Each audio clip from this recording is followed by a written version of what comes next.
Daxili İşlər Nazirliyinin əməkdaşları tərəfindən ölkə ərazisində narkotik vasitələrin və qanunsuz saxlanılan odlu silah-sursatın dövriyyəsinə qarşı mübarizə tədbirləri ardıcıl və qətiyyətlə davam etdirilir. Daxili İşlər Nazirliyinin mətbuat xidmətindən Stop Narkotikaza verilən məlumata görə, Abşeron və Sabunçu rayonlarında həyata keçirilən əməliyyat tədbirləri nəticəsində 29 yaşlı bir qadın, əvvəllər məhkum olunmuş 57 yaşlı Şeşirinov və 21 yaşlı Abədirli saxlanılıblar. Onlardan ümumilikdə 9 kiloqrama yaxın heroin, marixuana və psixotrop maddə olan metamfetamin aşkar edilərək götürülüb.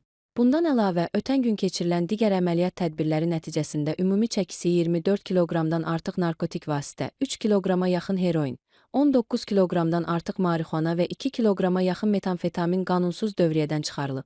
Həmçinin yabanı halda bitmiş 3206 ədəd çətənə bitkisi də aşkarlanaraq məhv edilib. Qeyd edək ki, əməliyyatlar zamanı ölkə ərazisində qeydə alınan 50, əvvəlki dövrlərdən bağlı qalan 6 cinayətin açılması təmin olunub.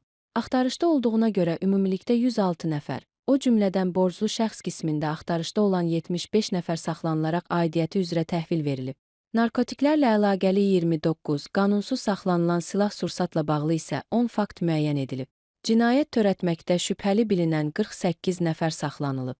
Eyni zamanda mayın 30-da polis əməkdaşları tərəfindən qanunsuz saxlanılan odlu silah-sursatın aşkarlanması istiqamətində paytaxt və respublikanın müxtəlif rayonlarında həyata keçirilən əməliyyat və profilaktik tədbirlər nəticəsində bir avtomat silahı, 10 tüfəng, 1 patron darağı və 15 patron aşkar edilərək götürülüb.